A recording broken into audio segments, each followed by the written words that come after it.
Hello friends, welcome to our channel Lakshya academy बैठन। जैसा कि आप सभी को एमपी पुलिस परीक्षा के लिए जो हमारी प्रैक्टिस सेट तैयार की गई थी उसका सॉल्यूशन वीडियो हमारे यूट्यूब चैनल पर आप सभी को मिल रहा है।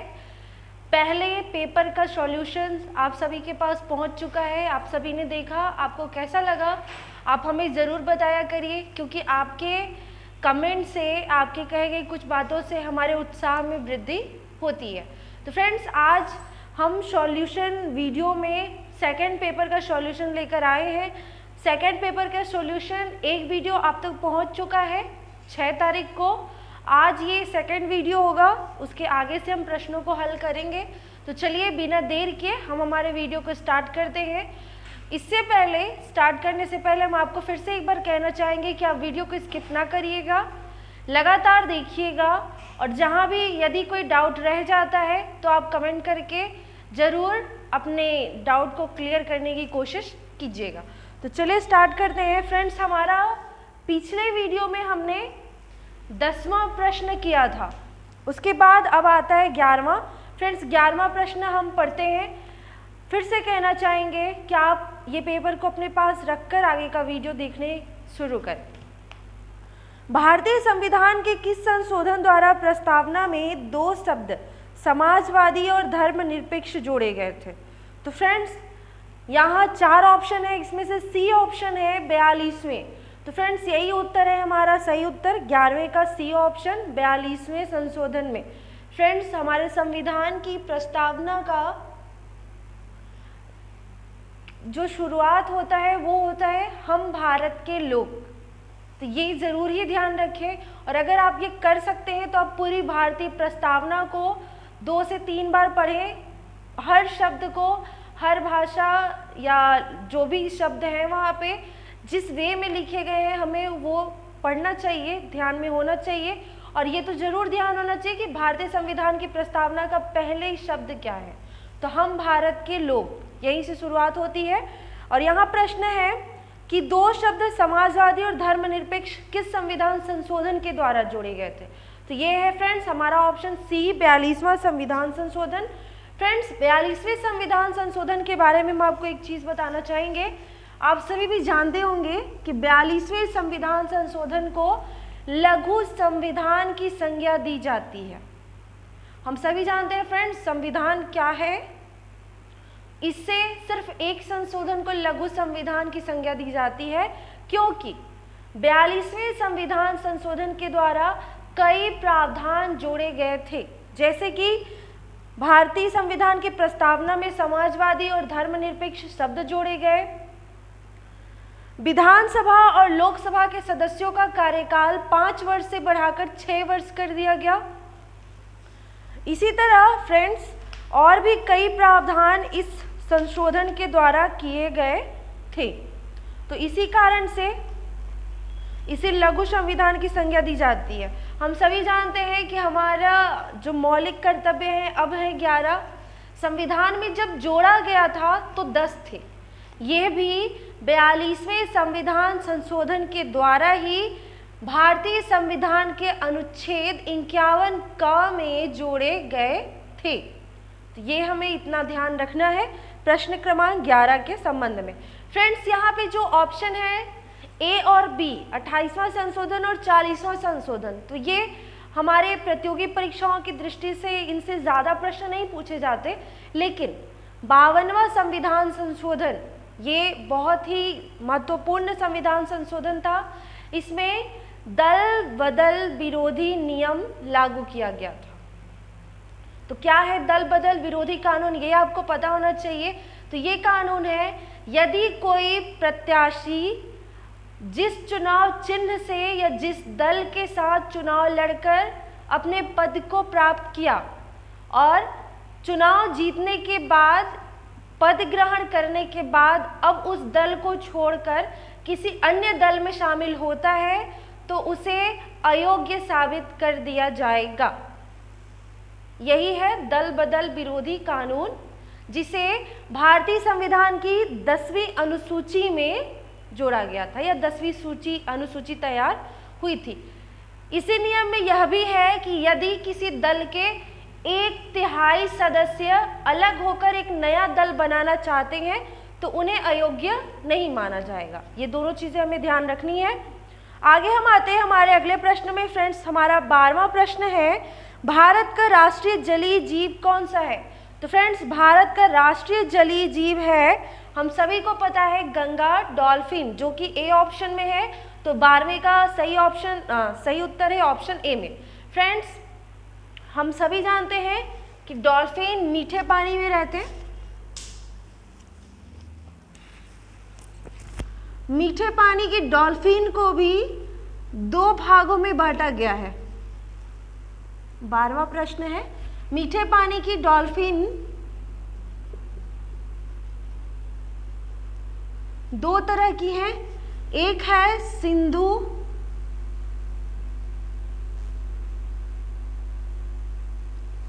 डॉल्फिन और दूसरा है गंगा डॉल्फिन। तो फ्रेंड्स यहाँ जो हम आपको बताना चाहते हैं कि भारत के गंगा नदी में डॉल्फिन की जो प्रजाति है उसे गंगा नदी डॉल्फिन या गंगा डॉल्फिन कहते हैं, और पाकिस्तान के सिंधु नदी में जो डॉल्फिन रहती है उसे सिंधु नदी डॉल्फिन या सिंधु डॉल्फिन कहा जाता है। तो भारत की गंगा नदी में रहने वाली डॉल्फिन भारत में है, तो इसे ही भारत का राष्ट्रीय जलीय जीव घोषित किया गया है। और कब किया गया था फ्रेंड्स? तो इसे भारत सरकार द्वारा 18 मई सन 2010 को इसे राष्ट्रीय जलीय जीव घोषित किया गया था। ये हमें ध्यान रखना है गंगा डॉल्फिन के बारे में। और जो गंगा डॉल्फिन है यह सिर्फ डॉल्फिन कह सकते हैं, डॉल्फिन यह एक स्तनपायी जीव है, स्तनपायी मादा जीव है। और फ्रेंड्स चूंकि यह उत्तर प्रदेश और आसामी इन एरियाज में ज़्यादा है, तो उत्तर प्रदेश में डॉल्फिन को सोन्स और आसामी भाषा में सीहू कहा जाता है। यहाँ से प्रश्न बनते हैं तो ये हमें ध्यान रखना है। फ्रेंड्स जो डॉल्फिन है, यहाँ तो हमने देखा कि गंगा डॉल्फिन को भारत का राष्ट्रीय जलीय जीव घोषित किया गया या कहा जाता है। फ्रेंड्स इसके संबंध में भारत के पर्यावरण मंत्री, एक मंत्री जी, उनके कथन के अनुसार है कि बाघ जंगल की सेहत का प्रतीक है, उसी प्रकार डॉल्फिन गंगा नदी के स्वास्थ्य का प्रतीक है। तो इसके संबंध में ये कथन हमारे लिए बहुत खास हो जाता है, हमें थोड़ा ध्यान होना चाहिए। आगे आते हैं फ्रेंड्स हमारे अगले प्रश्न में। हमारा अगला प्रश्न है 13वां, वायुमंडल में सबसे नीचे वाली परत कौन सी है? तो फ्रेंड्स इसको देखने से पहले हम 12वें प्रश्न में थोड़ी सी और बात कर लें। सॉरी, इसके लिए हम थोड़ा आगे बढ़ गए थे। फ्रेंड्स गंगा डॉल्फिन सही आंसर थी, ए ऑप्शन। बी ऑप्शन में है कछुआ। तो कछुआ से संबंधित एक खास तथ्य हमारे लिए इम्पॉर्टेंट है, वो ये कि भारत का एकमात्र कछुआ संरक्षण परियोजना कहाँ है? तो फ्रेंड्स भारत का एकमात्र कछुआ संरक्षण परियोजना है ओडिशा राज्य के भीतरकनिका नामक स्थान पर, जिसे 1989 ईस्वी में शुरू किया गया था। तो ये हमें ध्यान रखना है। सी में है घड़ियाल। तो घड़ियाल फ्रेंड्स मगरमच्छ के जैसा ही एक सरीसृप जीव है, ये हमें ध्यान रखना है। और घड़ियाल को फिश ईटिंग क्रोकोडाइल कहा जाता है, ये ध्यान रखना है।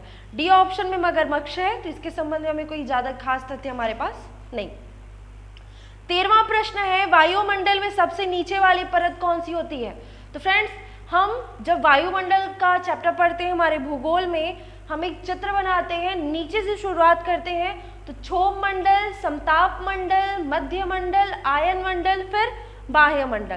तो सबसे नीचे की सतह हो गई क्षोभ मंडल। और हमारे पिछले पेपर में भी इससे संबंधित एक प्रश्न था कि मानसून संबंधी सभी घटनाएं किस मंडल में होती हैं? तो वो वहाँ आंसर था ट्रोपोस्फियर या क्षोभ मंडल। तो ये हमें ध्यान रखना है। आगे आते हैं हमारे अगले प्रश्न में, निम्न में से कौन सी भारत में रबी की फसल नहीं है? तो फ्रेंड्स भारत में रबी की फसल और खरीफ की फसल क्या क्या होते हैं ये हम जानते हैं, यहाँ से प्रश्न भी बनते हैं छोटे बड़े।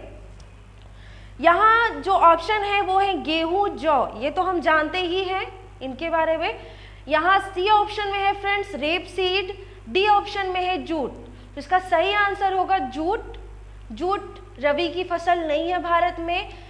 जूट पटसन या ऐसे ही कुछ पौधों के रेशों से प्राप्त किया जाता है और इससे दरी, टाट ऐसी चीज़ों को तैयार किया जाता है। सी ऑप्शन में है friends rape seed. Rape seed को कैनोला भी कहा जाता है।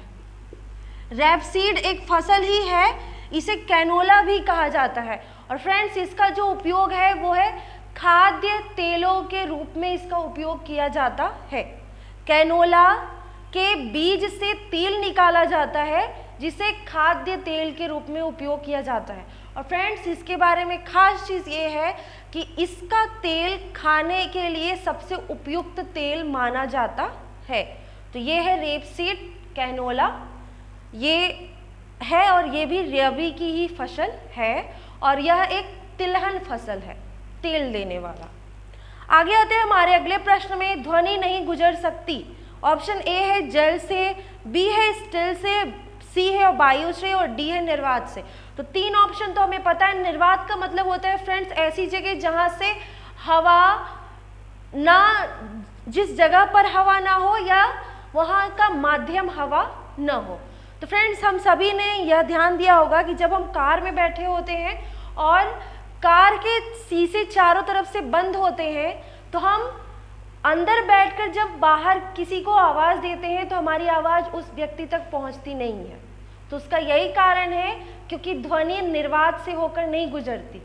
हमारा जो ध्वनि का माध्यम है वो कार के शीशों जब बंद हो गए हैं सारे, तो वहाँ पर हवा हमारे जगह से लेकर उस जगह तक आ जा नहीं रही पूरी तरह से, इसलिए वहाँ निर्वात की स्थिति बनती है और वहाँ से ध्वनि नहीं गुजरती। तो इसलिए हमारा इस प्रश्न का सही उत्तर हो जाएगा ऑप्शन डी, निर्वात से। निर्वात का मतलब ध्यान रखिएगा जिस जगह पर या वह माध्यम जहाँ पर वायु न हो। प्रश्न क्रमांक 16 है फ्रेंड्स, कौन सी मिट्टी कपास की खेती के लिए प्रयुक्त है? तो ये है ऑप्शन ए काली मिट्टी, जिसे रेगड़ मिट्टी भी कहा जाता है। और फ्रेंड्स इसे एक संज्ञा भी दी जाती है कपास मिट्टी भी, क्योंकि यह कपास की खेती के लिए सबसे ज़्यादा महत्वपूर्ण होता है। तो प्रश्न क्रमांक 16 का भी ए ऑप्शन होगा। 17वां नंबर प्रश्न है, स्वतंत्रता के पूर्व मध्य प्रदेश को किस नाम से पुकारा जाता था? तो ये तो आंसर हम सभी को पता है, हृदय प्रदेश, क्योंकि मध्य प्रदेश भारत के बीचों बीच स्थित है। जिस तरह शरीर के मध्य भाग में हृदय है उसी तरह पूरे भारत देश के मध्य भाग में है मध्य प्रदेश, इसलिए इसे हृदय प्रदेश कहा जाता था। प्रश्न क्रमांक 18वां है, मध्य प्रदेश का स्थापना दिवस कब मनाया जाता है? तो फ्रेंड्स हम सभी को याद होगा कि 1 नवंबर 1956 को मध्य प्रदेश राज्य पुनर्गठन अधिनियम के तहत मध्य प्रदेश की स्थापना हुई थी। तो 1 नवंबर को होगा मध्य प्रदेश स्थापना दिवस। फ्रेंड्स यहाँ ए ऑप्शन में है 1 दिसंबर, तो ये वाली तिथि हमें ध्यान रखनी है। 1 दिसंबर को प्रतिवर्ष मनाया जाता है विश्व एड्स दिवस। यहाँ से ये प्रश्न पूछा जाने वाला होता है, तो हमें ये ध्यान होना चाहिए। डी ऑप्शन में है फ्रेंड्स 1 जुलाई, तो 1 जुलाई तो कोई बहुत महत्वपूर्ण तिथि नहीं है, लेकिन 11 जुलाई आता है। 11 जुलाई को मनाया जाता है विश्व जनसंख्या दिवस। आगे आते हैं हम हमारे अगले प्रश्न, किस संभाग में सर्वाधिक लिंगानुपात दर्ज किया गया है? तो मध्य प्रदेश के संभाग है यहाँ पर सारे, जिसमें से ए ऑप्शन हमारा सही है, शहडोल संभाग में सर्वाधिक लिंगानुपात दर्ज है। 20 नंबर प्रश्न देखिए, मध्य प्रदेश की सर्वोच्च चोटी धूपगढ़, जो कि धूपगढ़ की ऊंचाई कितनी है ये प्रश्न है। तो फ्रेंड्स यहाँ ऑप्शन है 1350 मीटर, 1340 मीटर, 1250 मीटर और 1380 मीटर। फ्रेंड्स हमें कहीं कहीं 1352 मीटर लगभग मिलता है, तो हमें ये ध्यान रखना है 1350, 1352 पॉइंट कुछ ऐसे आसपास में मिलते हैं। तो ये ऊंचाई है, हमारा ए ऑप्शन सही होगा। और फ्रेंड्स हमें ये भी ध्यान रखना है कि ये जो चोटी है वो किस स्थान पर है। तो ये है हमारे मध्य प्रदेश के होशंगाबाद जिले में पचमढ़ी नामक स्थान पर। अगला प्रश्न है मध्य प्रदेश की जलवायु है, तो ये है ए ऑप्शन, उष्णकटिबंधीय मानसूनी जलवायु। फ्रेंड्स अब इसके बाद हमारा आ जाता है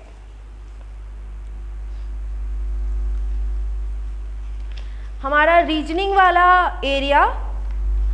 तो अब हम रीजनिंग के प्रश्नों को हल करेंगे, जिसमें सबसे पहले हमें एक निर्देश मिला है प्रश्न क्रमांक 22 से 26 के लिए। तो आप उस निर्देश को बड़े ध्यान से पढ़ें और निर्देश के अनुसार एक हल तैयार करने की कोशिश करें। चलिए हम लोग करते हैं। फ्रेंड्स यहाँ जो निर्देश है वो ये है कि 22 से 26 के लिए है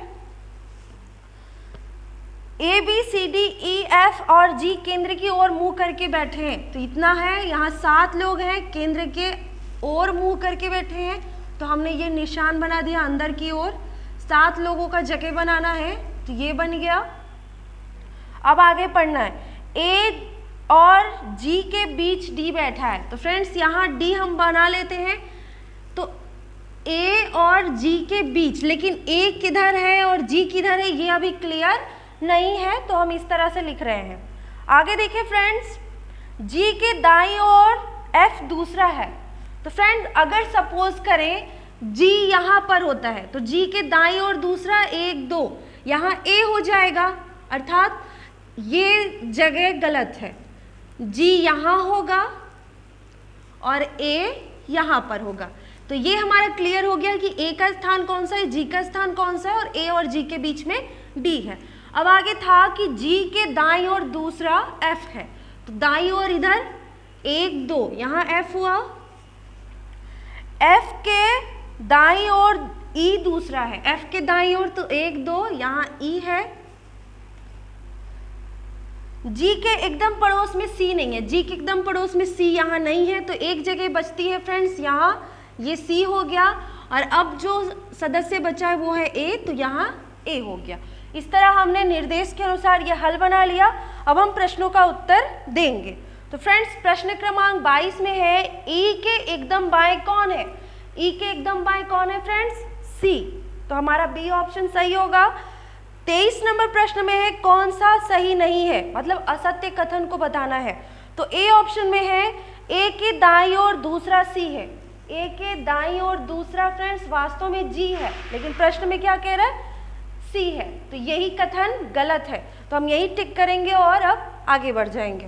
प्रश्न क्रमांक 24 में देखिए, निम्नलिखित समूहों में से किसमें तीसरा सदस्य पहले और दूसरे सदस्य के बीच में बैठा है। हमें शब्द ध्यान देने हैं, तीसरे सदस्य को कह रहा है कि पहले और दूसरे सदस्य के बीच बैठा है।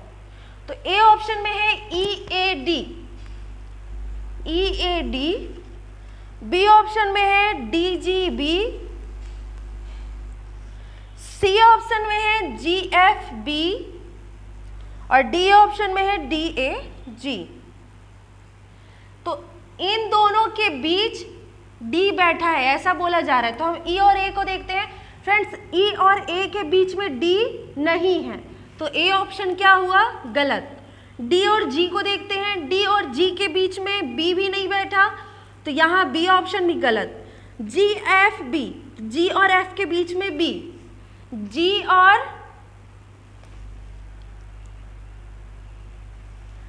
और एफ के बीच में फ्रेंड्स यहाँ ए था तो ये बी होगा, जी और एफ के बीच में बी, तो ये सही है, तो हमारा सी ऑप्शन सही हो जाएगा। हम डी को भी चेक कर लेते हैं, डी और ए के बीच में जी, तो डी और ए के बीच में कोई नहीं है फ्रेंड्स, तो डी ऑप्शन गलत है। तो इस तरह हमारा प्रश्न क्रमांक 24 का सही उत्तर होगा ऑप्शन सी। आगे देखते हैं सी और ए के बीच में कौन बैठा है, सी और ए के बीच में ई, तो ई कौन से ऑप्शन में है फ्रेंड्स, ए ऑप्शन में, तो प्रश्न क्रमांक 25 का सही उत्तर होगा ऑप्शन ए।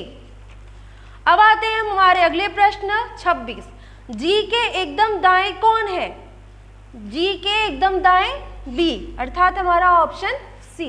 इस तरह हमने 22 से 26 तक के प्रश्नों को हल किया। अब हम आते हैं हमारे 27 नंबर प्रश्न में।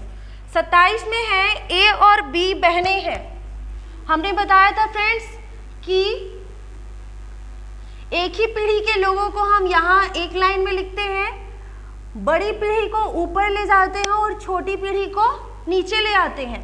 लड़कों के लिए या पुरुष लिंग के लिए प्लस और स्त्रीलिंग के लिए माइनस चिन्ह लगाते हैं। तो हमें ध्यान देना है, ए और बी बहनें हैं, मतलब एक ही पीढ़ी के हैं, तो यहाँ बीच में एक लाइन, और दोनों बहनें हैं तो यहाँ पर माइनस का चिन्ह। आगे है आर और एस भाई हैं, लेकिन अभी आर एस का हमें नहीं पता, तो यहाँ हम अलग कर लेते हैं, ये दोनों आपस में भाई हैं। ए की पुत्री आर की बहन है। ए की कोई पुत्री होगी फ्रेंड्स, ये आर की बहन है, मतलब आर इसका क्या होगा, भाई।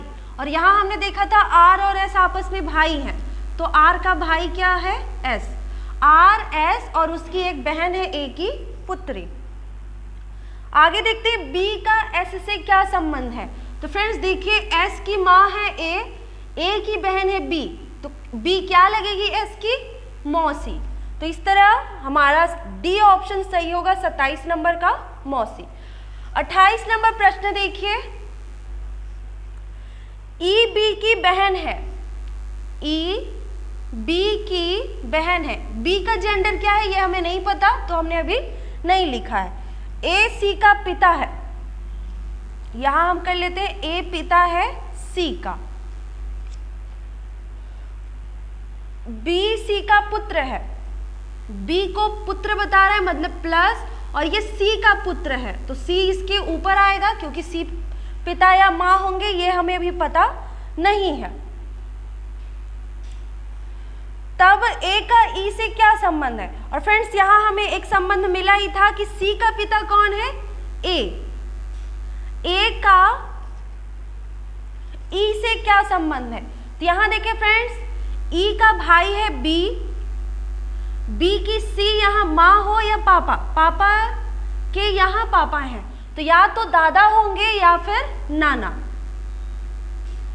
दादा या नाना। तो हम ऑप्शन के अनुसार देखेंगे, ऑप्शन में है दादा, पौत्री, पिता, परदादा, तो यहाँ फिर हो जाएगा दादा, मतलब सी का जेंडर क्या होगा फिर प्लस में।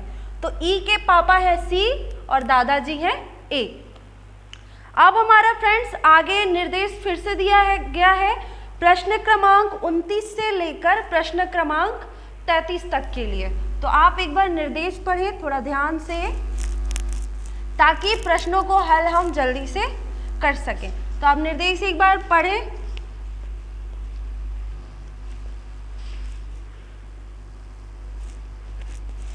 फ्रेंड्स निर्देश है 29 से 33 के लिए।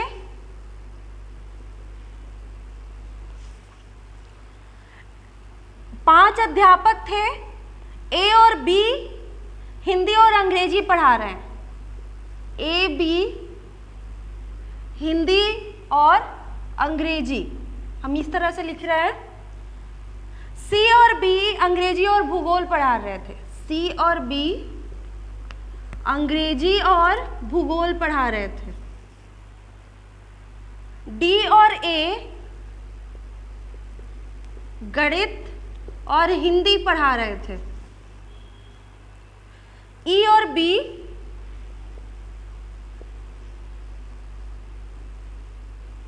इतिहास और फ्रेंच पढ़ा रहे थे।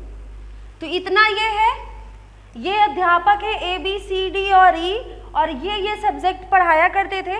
तो यहाँ हम देख लेते हैं फ्रेंड्स कि ए कितने विषय को पढ़ा रहे हैं।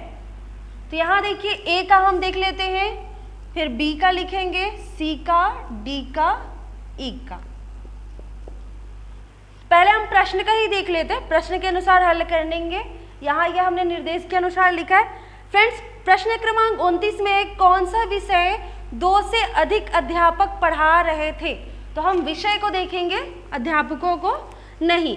तो हम प्रश्न क्रमांक 29 के लिए कर रहे हैं। विषय कितने आ रहे हैं फ्रेंड्स, हिंदी, अंग्रेजी, गणित, भूगोल, इतिहास और फ्रेंच, इतने सब्जेक्ट हैं। हिंदी को कौन कौन पढ़ा रहे हैं, ए बी और यहाँ एक डी आ रहे हैं, तो हिंदी में है ए बी और डी। अंग्रेजी को कौन कौन पढ़ा रहे हैं फ्रेंड्स, ए बी और यहाँ BC, तो ABC। गणित को कौन पढ़ा रहे हैं फ्रेंड्स? तो गणित को A और D, बस इतने ही। इसके बाद भूगोल है, भूगोल को BC। अब है इतिहास, तो BE, और फ्रेंच को भी BE। तो यहाँ फ्रेंड्स देखिए क्वेश्चन है प्रश्न क्रमांक 29, कौन सा विषय 2 से अधिक अध्यापक पढ़ा रहे हैं? तो फ्रेंड्स यहाँ हिंदी को भी 3 अध्यापक पढ़ा रहे हैं और अंग्रेजी को भी 3 अध्यापक। अब ऑप्शन देखते हैं हमारे पास क्या क्या है। तो फ्रेंच है, हिंदी है, इतिहास है, भूगोल है। अंग्रेजी ऑप्शन ही नहीं है, हिंदी ऑप्शन है, तो हमारा हिंदी सही हो जाएगा, मतलब कि ऑप्शन बी। प्रश्न क्रमांक 30 देखिए, अध्यापकों में कौन सा अध्यापक सबसे अधिक विषय पढ़ा रहा है? तो फ्रेंड्स ए को देखिए आप, ए हिंदी, अंग्रेजी और गणित पढ़ा रहे हैं।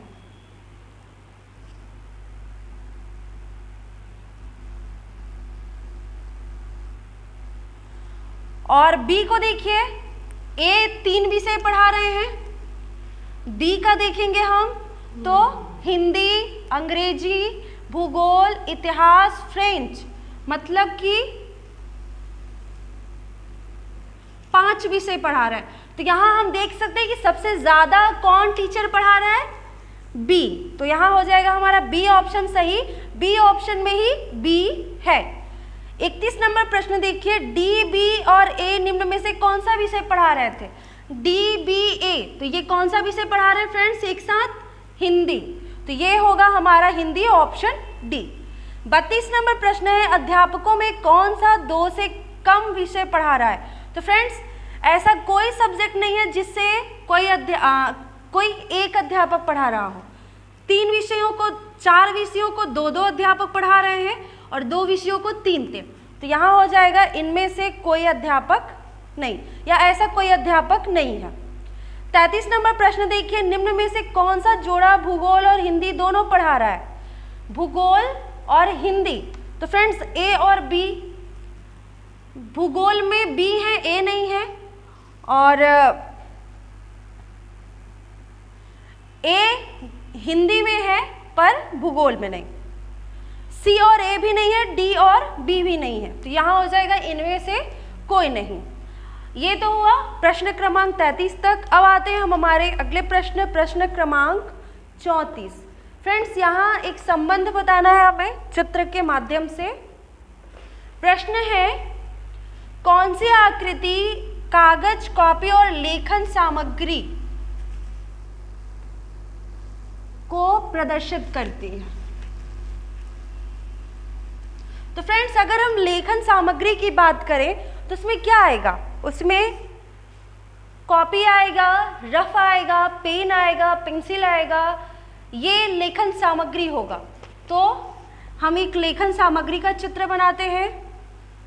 उसमें से कॉपी एक सामग्री है लेखन का, तो यहाँ एक आधा हिस्सा बनाएंगे। अब है कॉपी किसकी बनती है? तो कॉपी किसकी बनती है फ्रेंड्स?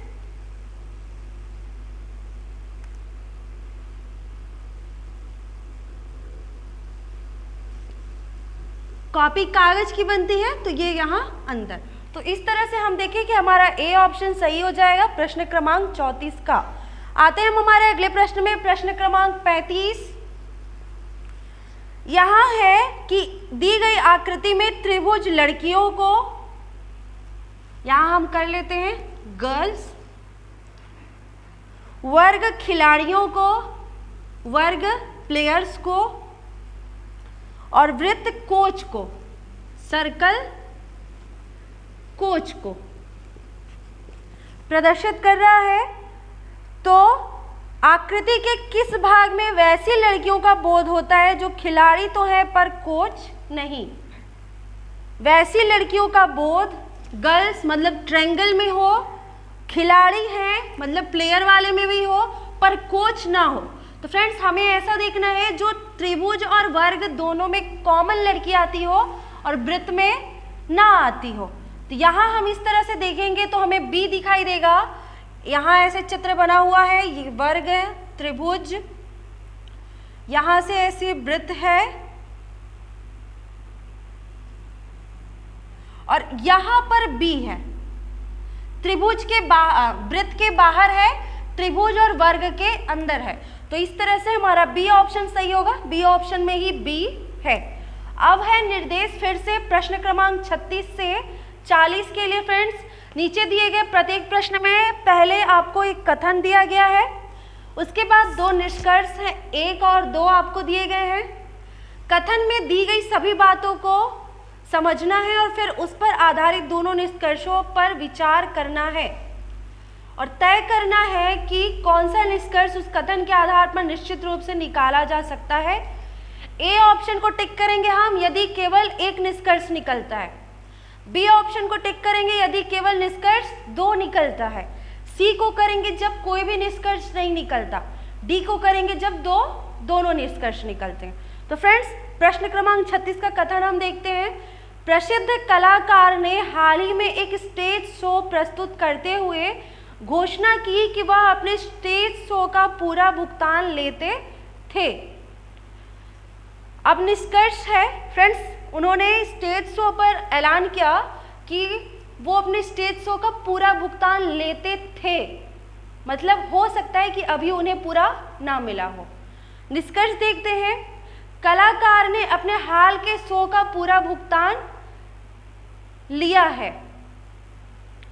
फ्रेंड्स कथन में ये कह रहा है कि वो पहले लेते थे, अभी उन्होंने कितना लिया है ये कंफर्म कथन में नहीं कहा जा रहा, इसलिए हम इसे अभी थोड़ा सा डाउट में रखेंगे, पूरी तरह हमारा ये क्लियर नहीं है। कलाकार ने अपने हाल के शो का पूरा भुगतान लिया है, ये कथन 1 है। कलाकार ने अपने स्टेज शो का कोई पैसा नहीं लिया, तो कथन 2 तो पूरी तरह, निष्कर्ष 2 पूरी तरह गलत है। कथन 1 हमारा जो निष्कर्ष 1 है कथन के अनुसार कुछ हद तक सही है, तो यहाँ हमारा हो जाएगा ए ऑप्शन, निष्कर्ष 1 निकलता है। 37 नंबर प्रश्न देखिए, कथन है राष्ट्रीय मानक प्रति 1000 संख्या पर 100 बिस्तर हैं, बस इस राज्य में अस्पतालों में प्रति 1000 जनसंख्या पर 150 बिस्तर हैं। फ्रेंड्स जो नेशनल रूप से या लीगली तौर पर है कि 1000 जनसंख्या पर 100 बिस्तर होने चाहिए, लेकिन किसी एक अस्पताल की बात हो रही है, किसी एक राज्य के अस्पताल की, कि वहाँ पर 1000 जनसंख्या पर 150 बिस्तर हैं। तो अब हम देखते हैं निष्कर्ष, हमारे राष्ट्रीय मानक पर्याप्त हैं, तो यहाँ राष्ट्रीय मानक सही है कि गलत, कथन में ऐसी कोई बात नहीं हो रही, इसलिए निष्कर्ष 1 गलत है। 2 में है राज्य का स्वास्थ्य तंत्र इस मामले में पर्याप्त सावधानी रख रहा है। फ्रेंड्स जो राष्ट्रीय मानक है कि 1000 पर 100 बिस्तर होने चाहिए, लेकिन उस राज्य के अस्पताल में 1000 जनसंख्या पर 150 बिस्तर हैं, तो इस मानक की दृष्टि से देखा जाए तो ये अस्पताल बहुत सावधानी से कार्य कर रहा है, तो बी जो निष्कर्ष है, मतलब निष्कर्ष 2 वो सही होगा। तो अब हम टिक करेंगे हमारे ऑप्शन बी पे। अगला देखिए प्रश्न क्रमांक 38 है, कथन MA सोशल वर्क में प्रवेश हेतु समिति उत्कृष्ट छात्रों के मामले में सामाजिक कार्य का पूर्व अनुभव होने की शर्त माफ कर सकती है।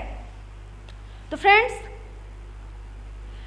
इस कथन का अर्थ निकालें तो ये है कि MA में प्रवेश के लिए जो समिति गठित है, अगर छात्र उत्कृष्ट हैं, अव्वल दर्जे के छात्र हैं, तो उनके सामाजिक कार्य का अनुभव अगर नहीं भी होगा तो वह माफ कर दिया जाएगा, उन्हें प्रवेश दे दिया जाएगा।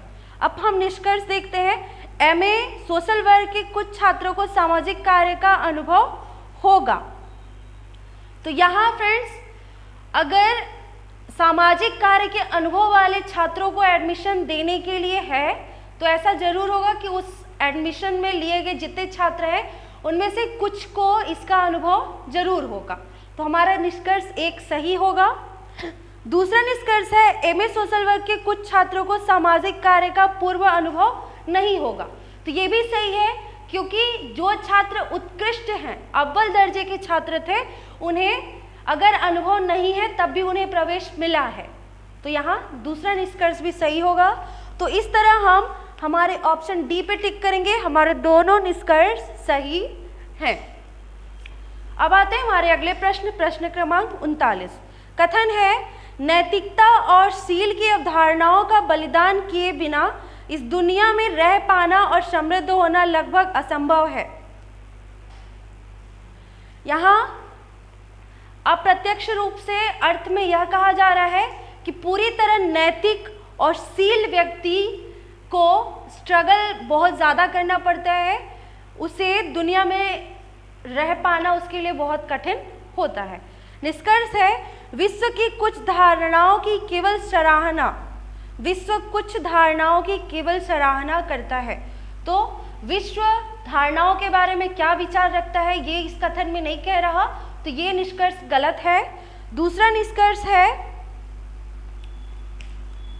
नैतिकता और शील की अवधारणाएं जीवन में व्यवहार्य नहीं है। तो ये जरूर है फ्रेंड्स, क्योंकि कथन में यही कह रहा है कि जो इन अवधारणाओं को अपनाता है उसका दुनिया में रह पाना बहुत कठिन होता है। तो अगर व्यवहार्य होता तो ये इतना कठिन नहीं होता। तो यहाँ निष्कर्ष 2 सही हो रहा है कथन के अनुसार, तो हम बी ऑप्शन पर टिक करेंगे, हमारा बी ऑप्शन सही होगा। प्रश्न क्रमांक 40 देखिए, कथन है, हो सकता है कि आप अपने अधिकारी के प्रति निष्ठावान न हो, पर आप उसके प्रति निष्ठावान होने का एहसास तो करा ही सकते हैं। यहाँ ऐसा कहा जा रहा है कि हम अपने अधिकारी के प्रति पूरी तरह निष्ठित नहीं हैं, हम उसकी हर बात को मानते नहीं हैं, हमारे विचार मेल नहीं खाते, फिर भी हमें ऐसा शो ऑफ करना चाहिए कि हम उसके प्रति निष्ठावान हैं। तो निष्कर्ष है, अधिकारी के प्रति निष्ठा महत्वपूर्ण मानी जाती है। तो फ्रेंड्स ये कथन के अनुसार सही है, महत्वपूर्ण है, इसीलिए दिखावा करने की बात हो रही है। तो निष्कर्ष 1 सही होगा। दूसरा है, कुछ लोग अपने अधिकारी को खुश करने के लिए किसी भी हद तक जा सकते हैं। तो कथन में ऐसी कोई बात नहीं हो रही है, इसलिए निष्कर्ष 2 गलत होगा। तो हमारा यहाँ निष्कर्ष 1 सही है प्रश्न क्रमांक 40 का, तो हमारा ऑप्शन ए सही होगा। अब फ्रेंड्स हम रीजनिंग के ही दूसरे भाग में एंटर कर रहे हैं, बौद्धिक क्षमता और मानसिक अभिरुचि, जिसमें प्रश्न क्रमांक 41 से लेकर प्रश्न क्रमांक 70 तक के प्रश्न हैं। तो चलिए अब हम लोग स्टार्ट करते हैं। प्रश्न क्रमांक 41 में कोडिंग डिकोडिंग का एक प्रश्न है जिसे हमें हल करना है। तो फ्रेंड्स यहाँ देखिए प्रश्न क्रमांक 41, यहाँ सबसे पहले एक निर्देश दिया गया है प्रश्न क्रमांक 41 से 44 के लिए दिए गए विकल्पों में से संबंधित शब्द, अक्षर या संख्या को चुनना है। 41 में है PQR अनुपात CBA, समानुपात के बाद क्वेश्चन मार्क है। तो फ्रेंड्स यहाँ जो संबंध हमें दिख रहा है क्रम, यहाँ जो ABCD के क्रम में है, इनमें कोई भी बीच में डिस्टर्बेंस नहीं है, PQR लगातार है और यहाँ ABC है। लेकिन एक चीज ध्यान रखना है, पहले को सीधे लिखा गया है और दूसरे को उल्टे तरफ से, तो यही है संबंध हमें भी देखना है। ए ऑप्शन में देखिए MNO, शुरुआत का तो ठीक है, अनुपात के बाद है UVW, जबकि UVW इस तरह से लिखा होता तो सही होता, तो ये हमारा ए ऑप्शन गलत हुआ। बी ऑप्शन में है फ्रेंड्स GIH, तो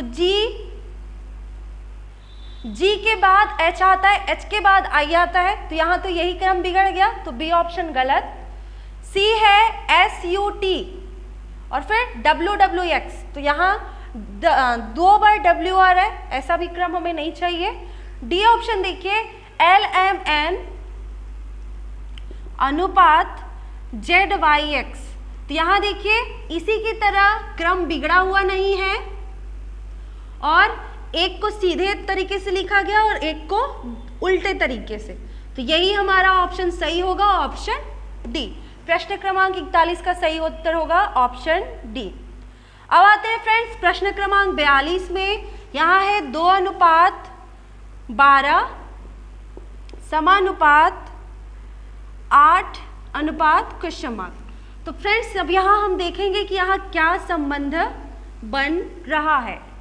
तो फ्रेंड्स यहाँ देखिए 2 का वर्ग करते हैं अगर हम 2 का स्क्वायर तो कितना हो, सॉरी 2 का स्क्वायर नहीं, यहाँ 2 का गुणे 2 करेंगे तो 2 दूना 4, 4 में हम 8 जोड़ रहे हैं तो 12 आ रहा है। तो इसी तरह यहाँ हमें भी देखना है कि 8 के प्रश्न हमने उल्टा लिखा, 2:12 है, 12 फिर समानुपात, यहाँ क्वेश्चन मार्क है और इसके बाद है 80। तो फ्रेंड्स क्वेश्चन मार्क की जगह हम कौन सा अंक लें कि बाद में फिर 80 आए। तो फ्रेंड्स यहाँ ऑप्शन ए में देखिए 36 है, 36 में गुणे 2 किया हमने तो 72 आया, 72 में 8 जोड़ा हमने तो 80 आया, जो कि यहाँ से है इसकी तरह। तो यही हो जाएगा हमारा ऑप्शन ए सही 36। तो 42 का ऑप्शन ए। 43 नंबर देखिए फ्रेंड्स, 43 में है 3:10 समानुपात है 8 अनुपात क्वेश्चन मार्क। तो यहाँ फ्रेंड्स सीधे सीधे है 3 गुणे 3 प्लस 1, 3 त्रिकाई 9 1 10। तो यहाँ भी हमें यही करना है 8 गुणे 3 प्लस 1, तो 8 त्रिक 24 और 1 25। तो क्वेश्चन मार्क के जगह पे आ जाएगा 25, जो कि है ऑप्शन ए में। प्रश्न क्रमांक 44 देखना है हमें, थोड़ा संख्याएं यहाँ बड़ी दिख रही हैं।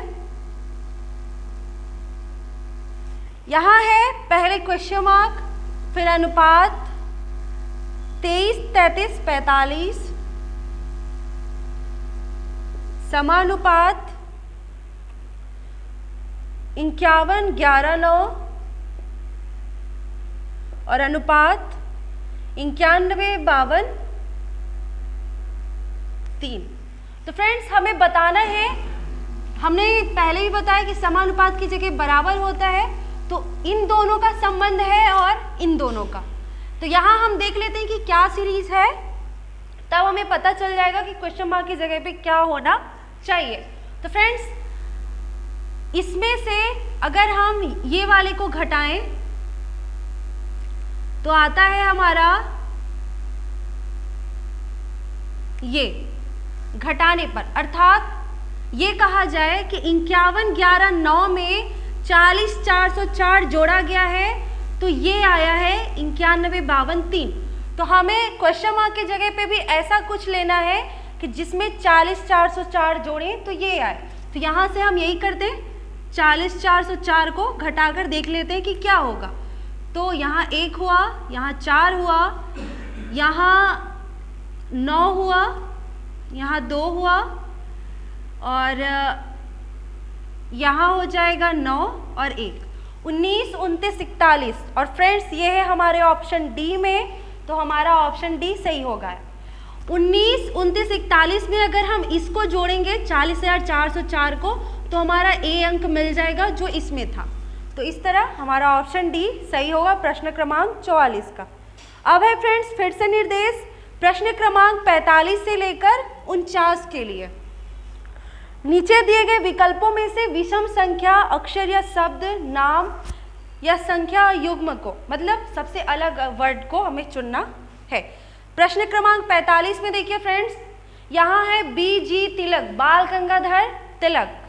सी ऑप्शन में है VD सावरकर, डी ऑप्शन में है लाला लाजपत राय और बी ऑप्शन में मदन मोहन मालवीय। तो फ्रेंड्स ए सी और डी वाले ऑप्शन को देखिए तो ये सभी किसी न किसी क्षेत्र से, किसी न किसी प्रकार से भारत के स्वतंत्रता आंदोलन से जुड़े हुए थे, लेकिन मदन मोहन मालवीय जी ये शिक्षा के क्षेत्र से जुड़े हैं, तो इसलिए यहाँ सबसे अलग है ऑप्शन बी।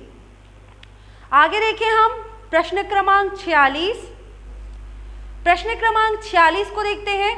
तो फ्रेंड्स यहाँ ए ऑप्शन में है MRZO,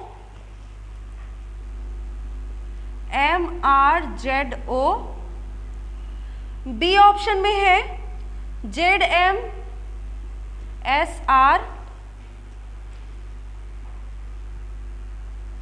सी ऑप्शन है पोस्ट और डी ऑप्शन है BTEP।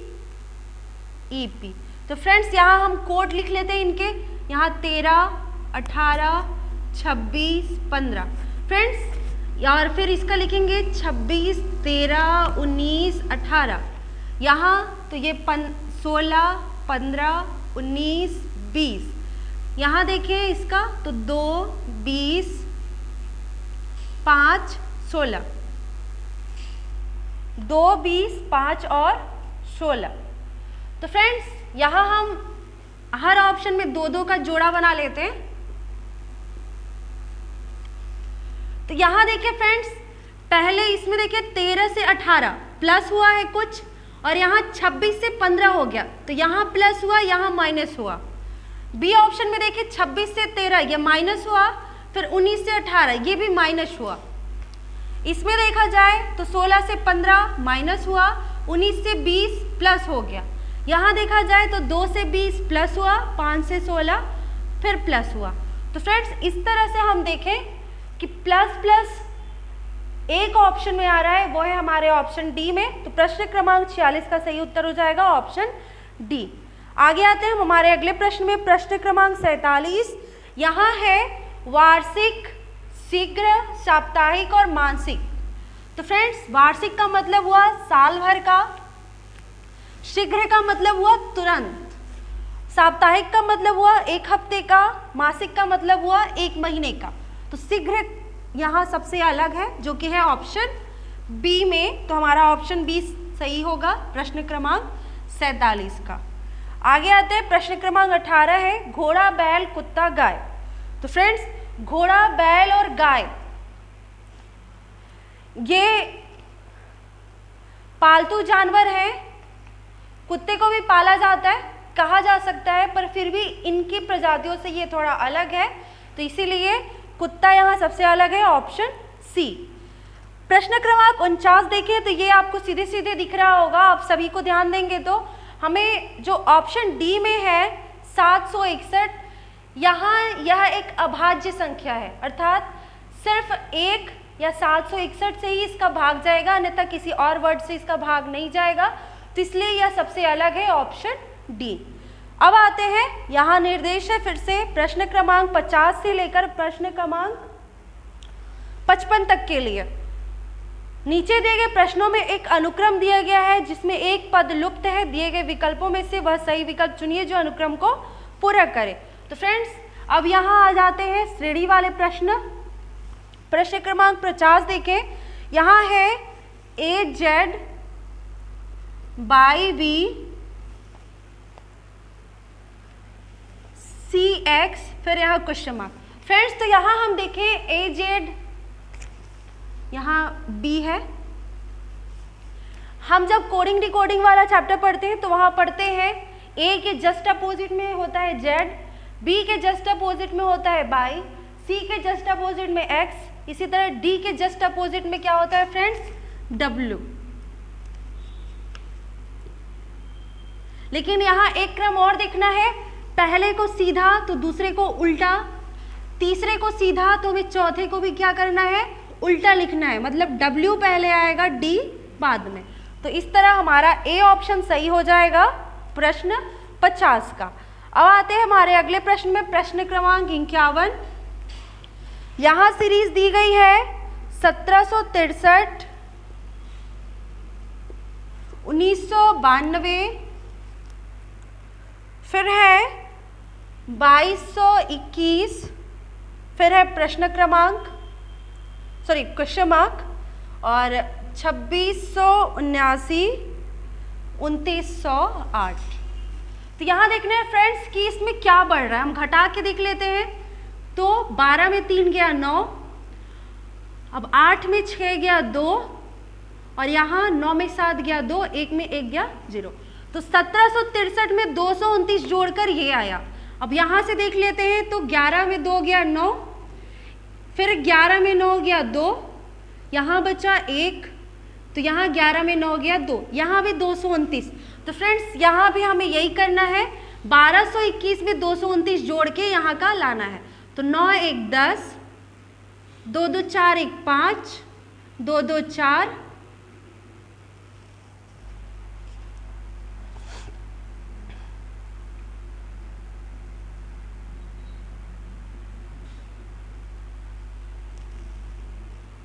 और फिर यहाँ 2, 2450। तो प्रश्न क्रमांक 51 का सही उत्तर होगा 2450, जो कि कौन से ऑप्शन में है फ्रेंड्स? ऑप्शन डी में। तो प्रश्न क्रमांक 51 का सही उत्तर होगा ऑप्शन डी। अब आते हैं हमारे अगले प्रश्न। प्रश्न क्रमांक 52 में देखिए 10 है, 43 है, 75 है। 10, 43, 175, question mark 2815।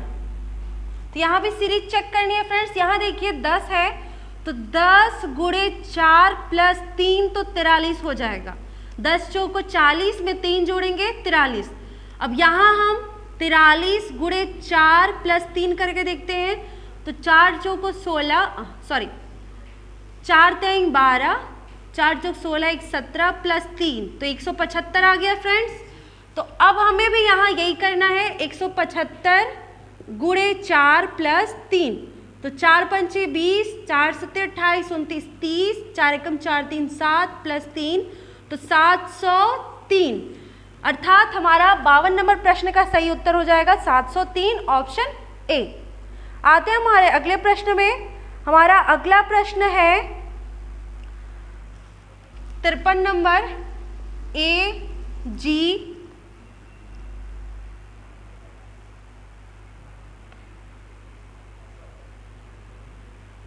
L P, AGLP question mark UV। तो फ्रेंड्स यहाँ हम कोड लिख लेते हैं। 1 है, यहाँ 7 है, यहाँ 12 है, 16 है, यहाँ का नहीं पता, ये 21 है और ये 22 है। तो फ्रेंड्स अब देखें कि 1 में कितना जोड़ने पे 7 आया है।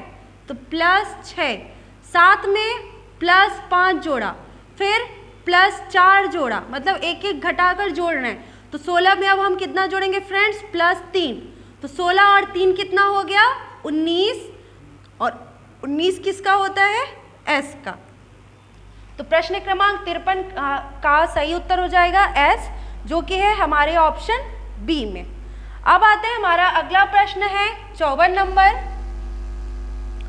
यहाँ है, तो फ्रेंड्स हम पूरी सीरीज को नहीं लिखते। यहाँ देखिए जितनी सीरीज दी गई है सबके पहले अक्षर में C है, तो हम यहाँ C कर लेते हैं।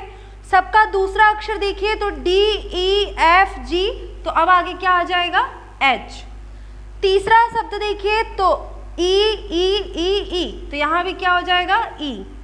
अब देखिए चौथे वर्ड तो B, B के बाद D, 2 बढ़ा के, D के बाद F, फिर 2 बढ़ा, F के बाद H, H के बाद फिर हम 2 बढ़ाएंगे तो हो जाएगा J। तो इस तरह हो जाएगा CHEJ, जो कि है हमारे ऑप्शन ए में। तो प्रश्न क्रमांक 54 का सही उत्तर हो जाएगा ऑप्शन ए। प्रश्न क्रमांक 55 देखिए फ्रेंड्स, यहाँ है सबसे पहले क्वेश्चन मार्क है, फिर उसके बाद कुछ कोडिंग वर्ड्स दिए गए हैं। तो यहाँ देखिए फ्रेंड्स सबका पहला वर्ड हम देखते हैं LMNOP। तो यहाँ जो क्वेश्चन मार्क है उसमें भी पहला अक्षर क्या आएगा? L के पहले का अक्षर K। और फ्रेंड्स ऑप्शन में देखिए K केवल एक ही में है, जो कि है ऑप्शन बी में। तो इसलिए हम आगे का अब करेंगे ही नहीं, यही से हम टिक करके आगे बढ़ेंगे। तो प्रश्न क्रमांक 55 का सही उत्तर है ऑप्शन बी। अगर आपको कहीं कोई डाउट होता है तो आप वीडियो को थोड़ा पीछे ले जाकर फिर से देखें, आपको ज़रूर समझ में आ जाएगा। तो फ्रेंड्स हमारा श्रेणी क्रम वाले प्रश्न भी खत्म हुए। अब है हमारे प्रश्न क्रमांक 56 में जो प्रश्नों का टाइप है वो दूसरा है। हम आते हैं, देखते हैं प्रश्न को। इससे पहले आप एक बार प्रश्न को ध्यान से पढ़ लें।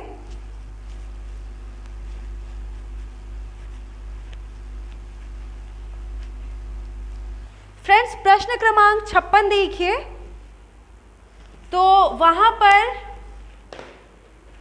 यह बोला गया है कि दिए गए अक्षर समूहों में से कौन सा वही सिद्धांत अपनाता है जो दिए गए संख्या समूह में संख्याएं अपना रही हैं। संख्याएं क्या दी हैं फ्रेंड्स? प्रश्न 5 है, 8 है, 13 है, 20 है, फिर 29 है। तो हम यहाँ देख लेते हैं कि जुड़ कितना कितना रहा है। पहले +3 हो रहा है, फिर +5 हो रहा है, फिर 7 हो रहा है और फिर प्लस 9 हो रहा है। तो हमें ऑप्शन में भी ऐसे ही देखना है जिसमें इस तरह की संख्याएं बढ़ती हों। तो friends, A option, B option, C और डी, हम सबका कोड लिख रहे हैं यहाँ पे, आप ऑप्शन को मिलाइएगा। तो 1 है, 3 है, 7 है, 11 है, 18 है। बी में 1 4 9 13, 1 4 9 13 और 19 है। सी ऑप्शन में है 1 4 9 16 25। डी ऑप्शन में है 1 4 7 18 15। तो फ्रेंड्स, यहाँ तो संख्याएं बढ़ के फिर घटी गई, तो डी ऑप्शन तो पहले कट। यहाँ देखिए, पहले 3 बढ़ा है, फिर 5 बढ़ा है, फिर 7 बढ़ा है, फिर 16 के बाद 9 बढ़ा है। फ्रेंड्स, जो यहाँ है 3 5 7 9, तो सी ऑप्शन क्या हो रहा है? सही। बी को भी चेक कर लेते हैं। यहाँ 3 बढ़ा, फिर 5 बढ़ा, फिर 4 बढ़ा फ्रेंड्स, जबकि 7 होना चाहिए, तो बी गलत। यहाँ 2 बढ़ा, तो यही गलत हो गया। तो इस तरह से देखा हमने, हमारा सी ऑप्शन सही होगा प्रश्न क्रमांक 56 का। अब आते हैं हमारे अगले प्रश्न, प्रश्न क्रमांक 57 में, जहां पर एक सीरीज दी गई है और कुछ कुछ खाली जगह भी हैं। हमें इन खाली जगहों में अंकों को भरना है। तो क्या है यहाँ पर? डैश बी सी सी, फिर dash A C, dash A A, B B, dash A B, dash C C. Friends, इस सीरीज में हम देखें तो ए ए एक साथ है, बी बी भी एक साथ है और सी सी भी एक साथ है। हमें यही चीज़ मिल रही है, तो हम खाली स्थान पर भी ऐसे अंकों को भरेंगे कि डबल डबल का ग्रुप बने। तो फ्रेंड्स, यहाँ देखिए बी है, तो बी के पहले एक बी हम लगाएंगे ताकि बी भी हो गया। सी सी, ए से पहले ए लगाएंगे तो ए ए, सी के लिए यहाँ जोड़ा चाहिए सी। अब ए ए बी बी, यहाँ देखिए ए है तो ए का जोड़ा चाहिए ए, बी के बाद एक जोड़ा चाहिए बी का। तो इस तरह हमें मिला B A C A B, और ये है हमारे ऑप्शन डी में। तो हमारा 57 नंबर प्रश्न का सही उत्तर हो जाएगा ऑप्शन डी। फ्रेंड्स, प्रश्न क्रमांक 58 देखिए, यहाँ है एक शब्द दिया गया है, आप प्रश्न को ध्यान से पढ़ लीजिएगा।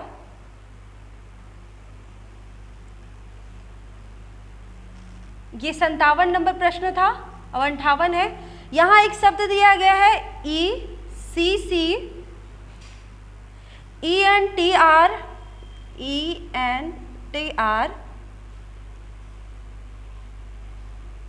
आई C I T Y. Friends, बोला है इस शब्द से कौन सा शब्द बनाया जा सकता है। तो ए ऑप्शन में देखिए, बी ऑप्शन भी देखिए, सी भी देखिए और डी भी देखिए। हमने आपको कहा था फ्रेंड्स, जिस ऑप्शन में वही शब्द होंगे जो यहाँ से मिल सकते हैं, वही वाला हमारा सही होगा। तो ए ऑप्शन में देखिए क्या है, ए ऑप्शन में है T R I N I T Y.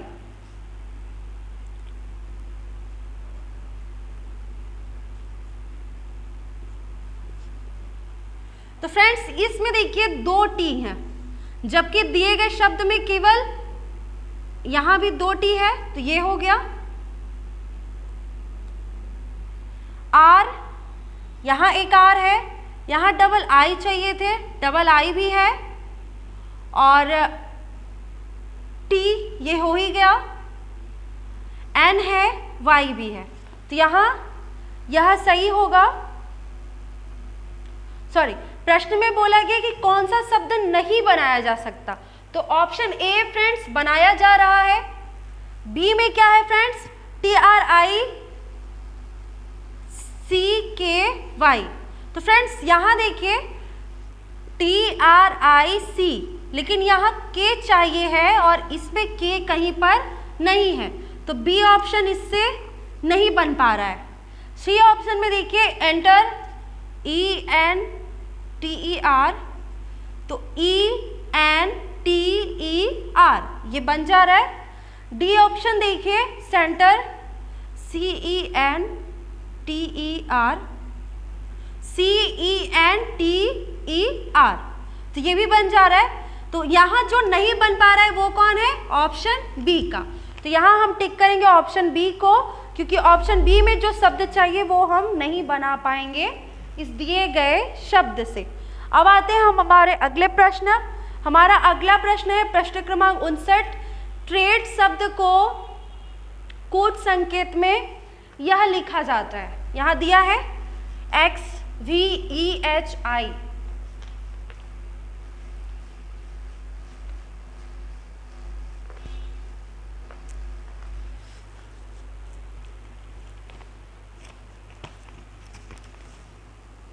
प्रश्न क्रमांक 59 है ट्रेड, इसे क्या लिखा जा रहा है? XVEHI।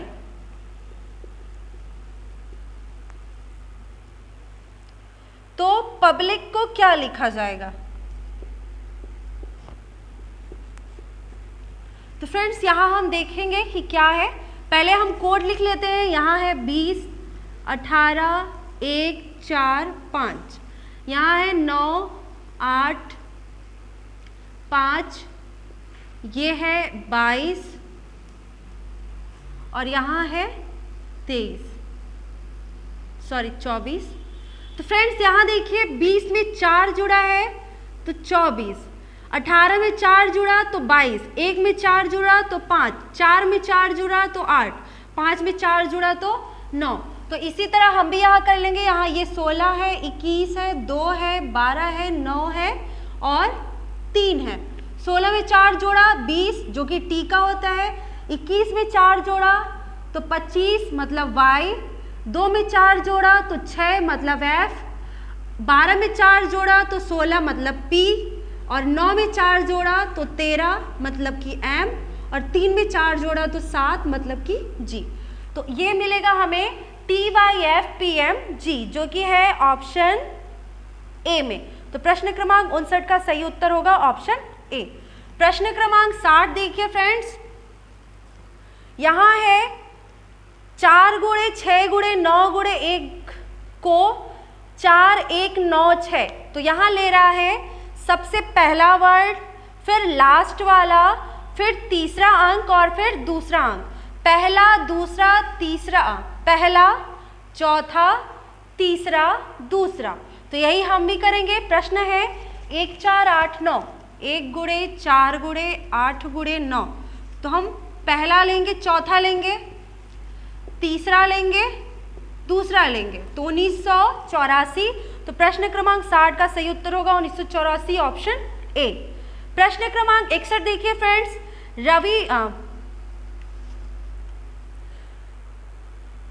विगत कल से पहले दिन से पहला दिन शनिवार से 3 दिन बाद है, आज कौन सा दिन है? तो यहाँ 61 है, ये है हमारा आज। विगत कल मतलब पिछला हुआ कल, दिन से पहला दिन, उसके भी पहले दिन क्या है फ्रेंड्स? शनिवार। शनिवार से 3 दिन बाद है। तो फ्रेंड्स शनिवार का 3 दिन बाद आता है रवि, सोम और मंगल। तो यहाँ मंगल आएगा।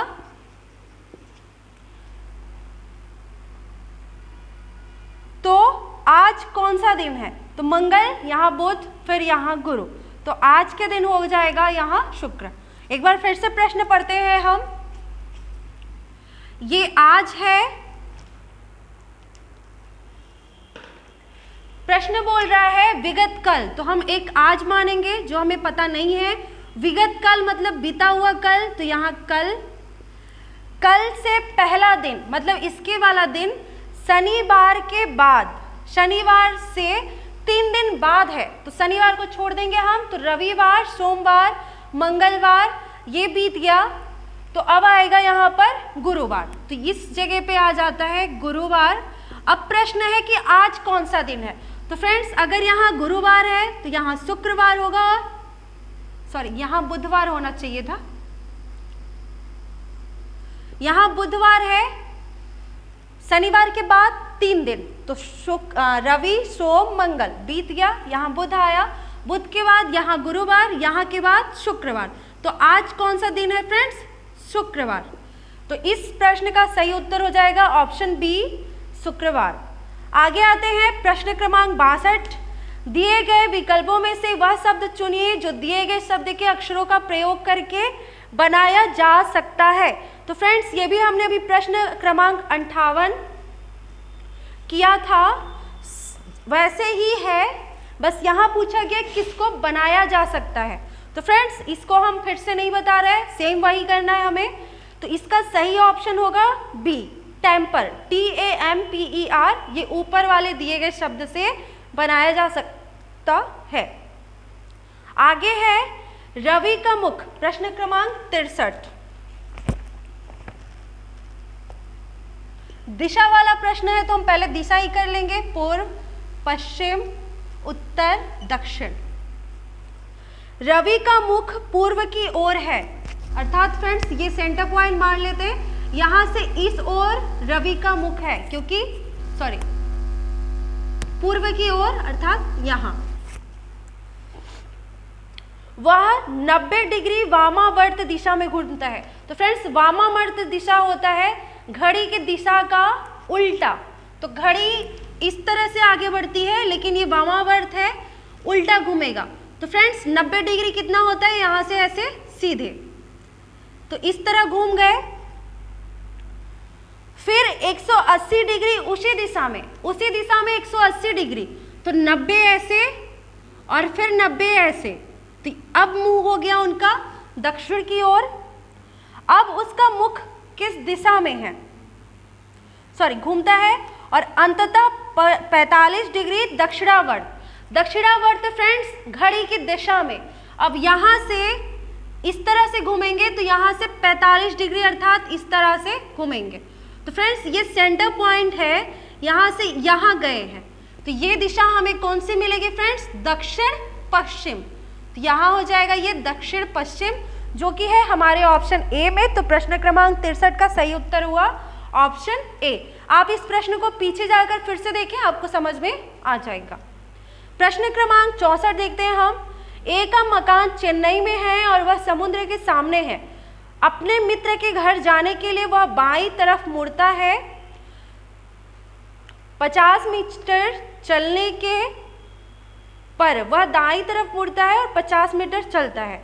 उसके मित्र का घर उसके घर से किस दिशा में है?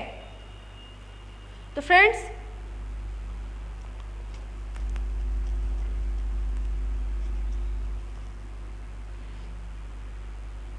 यहाँ जो सिचुएशंस दिया गया है वो ये है कि चेन्नई में है और समुद्र के सामने है। तो यहाँ हमें तय करना है कि एक जो मकान का द्वार है जहाँ से वह निकल रहा है वो किस दिशा में होगा। तो ये हम पहले तय करते हैं, चेन्नई और समुद्र के सामने। तो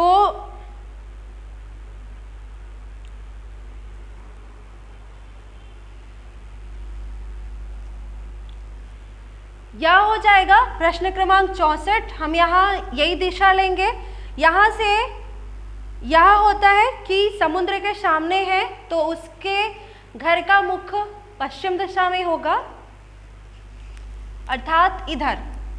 तो वो यहाँ से निकला, अब घर जाने के लिए वो बाईं तरफ मुड़ता है। तो यहाँ का बाईं तरफ अर्थात नीचे मुड़ा और 50 मीटर चला। तो यहाँ से 50 मीटर चला, फिर दाईं तरफ मुड़ता है और 50 मीटर चलता है। दाईं तरफ फिर से मुड़ेंगे तो फ्रेंड्स यहाँ का दाहिना ये होगा और यहाँ से 50 मीटर चलते हैं। तो अब मित्र का घर उसके घर से किस दिशा में है? तो फ्रेंड्स हम जब ए अपने घर से निकला है वहां से देखें तो उसके घर की तुलना में इस दिशा में जा रहा है, सेंटर पॉइंट से इस तरह से। तो ये हो जाएगा यहां से ऐसे उत्तर पूर्व। तो इसका सही उत्तर हो जाएगा प्रश्न क्रमांक 64 का उत्तर पूर्व। आगे देखते हैं फ्रेंड्स हम प्रश्न क्रमांक 65। ये हमें थोड़ा ध्यान से देखना है फ्रेंड्स। यहाँ है a के लिए प्लस है, तो यहाँ हम कर लेते हैं a के बराबर में प्लस, d है भाग के लिए,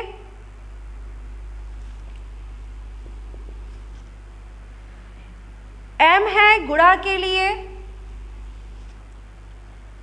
v है भाग, तो d होगा यहाँ पर प्लस, सॉरी यहाँ पर d जो है वो है माइनस के लिए, m है गुणा के लिए, v है भाग के लिए, g है इस चिन्ह के लिए और e है बराबर के लिए तथा l है इस चिन्ह के लिए। तो फ्रेंड्स प्रश्न है 20A4, 20A4 का मान क्या होगा? तो पहले हम इसी को हल कर लेते हैं। 20 a की जगह पे होगा प्लस 4, तो यहाँ 24। अब हमें ऑप्शंस में देखने हैं friends, A option, B option, C option और डी ऑप्शन। तो फ्रेंड्स हम इन चिन्हों को लगाएंगे और ए बी सी और डी को हल करेंगे। तो सी में देखिए फ्रेंड्स यहाँ है 24g, तो g की जगह हमारा होगा ये बड़े का चिन्ह ऐसे, कोष्टक में होगा 21v, v की जगह है भाग 3, तो 24 बड़ा है, भाग करेंगे 3 7 21, तो 7 से बड़ा है 24, ये होगा, यही हमारे प्रश्न का सही उत्तर हो जाएगा इस तरह से। तो ये हमने टिक किया हमारा ऑप्शन सी। प्रश्न क्रमांक 66 आते हैं फ्रेंड्स। यहाँ है 4 से 55 तक की संख्याओं में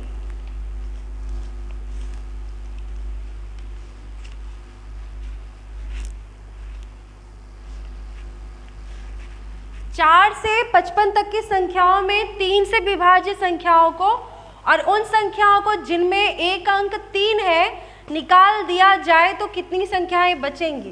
फ्रेंड्स यहाँ जो आपके पास पेपर होगा यहाँ थोड़ा सा मिसप्रिंट है, उन संख्याओं को भी जिसमें एक अंक 3 है, यहाँ हमें 3 लिख लेना है पेपर में, यहाँ आपको नहीं मिलेगा ये। तो कितनी संख्याएं बचेंगी? तो फ्रेंड्स हम 1 से लेकर 55 तक देख लेते हैं कि 3 के से विभाज्य कितनी संख्याएं होती हैं। तो हम 55 में 3 से भाग करेंगे क्योंकि हमें 3 से विभाज्य देखना है, तो 18 3 54 हो जाएगा सीधे सीधे यहाँ से। 1 बचेगा, ये हमें नहीं ध्यान देना है। तो फ्रेंड्स 1 से लेके 55 तक 3 से विभाज्य संख्या कितनी होंगी? 18। लेकिन हमें लेना कहाँ से है? 4 से 55 तक, मतलब इसके पहले एक 3 आता है वो नहीं होगा। तो हम यहाँ घटाएंगे कितना? 4 से 55 तक संख्याएं कितनी हुई फ्रेंड्स? 52। 52 में हम घटाएंगे 17, यहाँ है ये 52 संख्याएं, ये हमें देखना है। 17 को घटाना है, ये हमने देखा।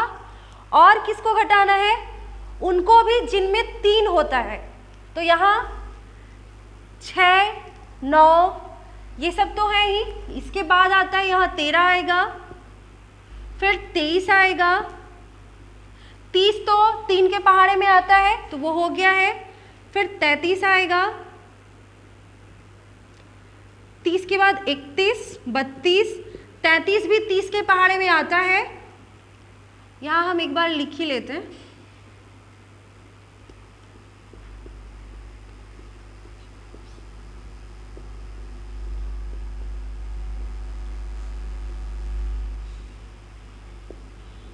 उनतालीस के बाद फिर 43 में आएगा और 53 में, इन सभी में कोई ना कोई अंक 3 है। फ्रेंड्स जब हम 3 के टेबल देखते हैं, क्योंकि हमने 3 से भाग करके निकाला है कितनी संख्याएं आती हैं, तो इसमें से ये 30 आ जाता है, 33 आ जाता है, 36 आ जाता है, 39 भी आ जाता है, तो इनको हम नहीं लेंगे। अब हम जोड़ते हैं 1 2 3 4 5 6 7 8 9 10, तो 10 17 यहाँ से और 10 इधर से, तो 17 और 10 कितने हो गए फ्रेंड्स? 27। 52 में 27 घटाएंगे हम तो कितना आएगा, 12 में 7 गया 5 और 4 में 2 गया 2। तो इस तरह हमारा उत्तर आ गया 25। ये हम कर रहे हैं, बोलने में टाइम लगा, बाकी बहुत सरल है, हम जल्दी से कर सकते हैं। तो प्रश्न क्रमांक 66 का सही उत्तर है ऑप्शन ए। अब है अगला प्रश्न 67 नंबर, दो क्रमिक संख्याओं का योग के वर्गों का योगफल 1861 है, दोनों संख्याएं क्या हैं? तो फ्रेंड्स इसे सबसे अच्छा होगा कि हम थोड़ा एग्जाम्पल ही करें। यहाँ देखिए 28 है 29 है। फ्रेंड्स अगर हम इकाई का ही वर्ग करें तो यहाँ 8 28 64 4 आएगा, 9 9 81 1 आएगा और 4 1 को जोड़ेंगे तो 5 आएगा, जो कि किसमें प्रश्न में आना चाहिए, क्या लास्ट में यहाँ है 1861, मतलब इकाई में 1 आना चाहिए, तो ऑप्शन ए गलत। बी ऑप्शन का देखिए 26 और 27, तो 6 छक्का 36, इकाई में 6, 7 सते 49, 9 और 9 और 6 को जोड़ेंगे तो 15, मतलब इकाई में क्या आ जाएगा 5, ये भी गलत। सी ऑप्शन है फ्रेंड्स 30 और 31, 0 का वर्ग 0 ही हो जाएगा, 1 का 1 और दोनों को जोड़ेंगे तो 1 आएगा, जो कि यहाँ है, तो सी ऑप्शन सही होगा, हो सकता है। डी ऑप्शन चेक करते हैं, 32 और 33, 2 का 4 हो जाएगा, 3 का 9 और 9 4 जोड़ेंगे 13, इकाई में 3 आएगा, तो डी ऑप्शन भी गलत। तो फ्रेंड्स यहाँ हमने इस तरह से देख लिया कि ए बी सी और डी में सी ऑप्शन हमारा सही होगा। अब हम इसे पूरा करके देख लेते हैं। तो 30 का वर्ग होता है 900, 31 का होता है 961, जोड़ेंगे तो 1 6 और 9 9 18, जो ये आ गया, तो हमारा सी ऑप्शन सही।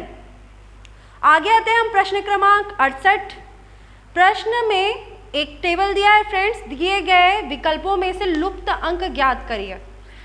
इस टेबल को देखिए आप, पहले लाइन में हमें रो में देखना है, 6 और 3 को जोड़ेंगे 9, 9 में से 1 घटाएंगे तो कितना आएगा 8, यहाँ 8 लिखा है। दूसरी लाइन में देखिए 4 और 2 को हमने जोड़ा 6, 6 में 1 घटाया तो 5। उसी तरह अब आगे करना है हमें, 5 और 1 को जोड़ेंगे 6, 6 में से 1 घटाया हमने 5। तो इस तरह हमारे प्रश्न क्रमांक 68 का सही उत्तर होगा ऑप्शन बी, आंसर है 5। अब है प्रश्न क्रमांक 69। इसमें है फ्रेंड्स, निम्नलिखित में से वह 3 क्रमिक सम संख्याएं ज्ञात कीजिए जिनके वर्गों का योगफल 116 होता है। अभी हमने फ्रेंड्स चेक करने का तरीका आपको बताया था, उसी तरह से फिर से चेक करेंगे। प्रश्न क्रमांक कितना है 69। फ्रेंड्स योग कितना हो रहा है 116, अर्थात इकाई में देखा जाए तो कितना 6। अब हम लेते हैं ए ऑप्शन, बी ऑप्शन, सी और डी। ए में क्या है 8 10 12, 8 का वर्ग करें फ्रेंड्स तो 8 28 64, 4 आएगा, 0 का वर्ग 0, 2 दूना 4 और इनको जोड़ेंगे फ्रेंड्स 4 4 8, 8 आ गया, जो कि इकाई में क्या चाहिए 6, तो ए ऑप्शन गलत।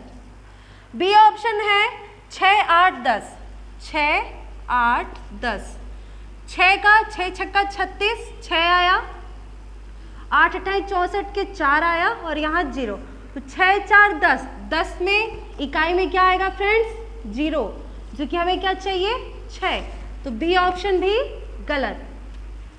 सी ऑप्शन को देखें हम तो 2 4 6, 2 4 6, 2 का वर्ग 4, 4 का वर्ग 16 तो 6, 6 छक्का 36 की 6, यहाँ जोड़ा हमने 6 6 12 4 16, अर्थात फ्रेंड्स यहाँ इकाई में 6 आने की संभावना है, तो हम इसे चेक करेंगे।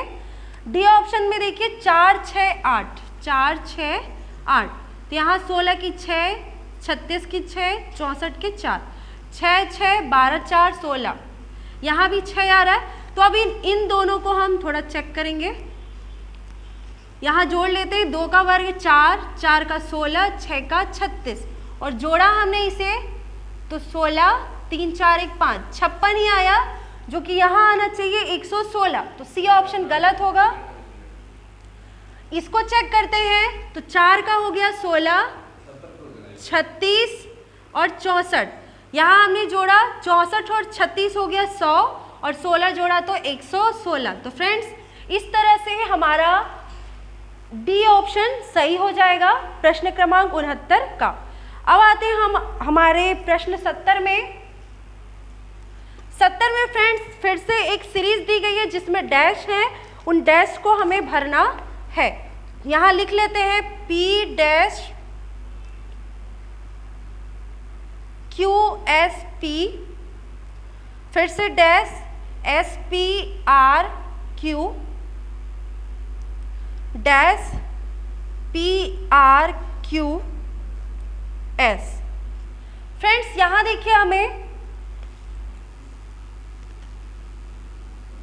P R Q, Q के बाद फिर S आ रहा है, अर्थात P R Q S ये सीरीज चल रही है। तो P है यहाँ पर, यहाँ R लिखेंगे तो P R Q S, फिर से P R, फिर यहाँ Q भी लिखेंगे तो P R Q S, फिर से P R Q, यहाँ S लिखेंगे तो P R Q S P R Q S। देखिए ये सीरीज हमारी तैयार हो गई। तो अब जो हमारा वर्ड मिला R R Q S, और फ्रेंड्स ये है हमारे सी ऑप्शन में R R Q S। तो प्रश्न क्रमांक 70 का सही ऑप्शन हो जाएगा ऑप्शन सी। इस तरह हमने रीजनिंग वाले भाग को पूरी तरह हल कर लिया। अब प्रश्न क्रमांक 71 से लेकर प्रश्न क्रमांक 80 तक है साइंस का पार्ट और उसके बाद है गणित का पार्ट। तो ये हम हमारे अगले वीडियो में हल करेंगे। आज के लिए बस इतना ही। आपको हमारी यह वीडियो कैसी लगी कमेंट करके ज़रूर बताइएगा और इस वीडियो को अधिक से अधिक शेयर करिएगा, लाइक करिएगा। धन्यवाद।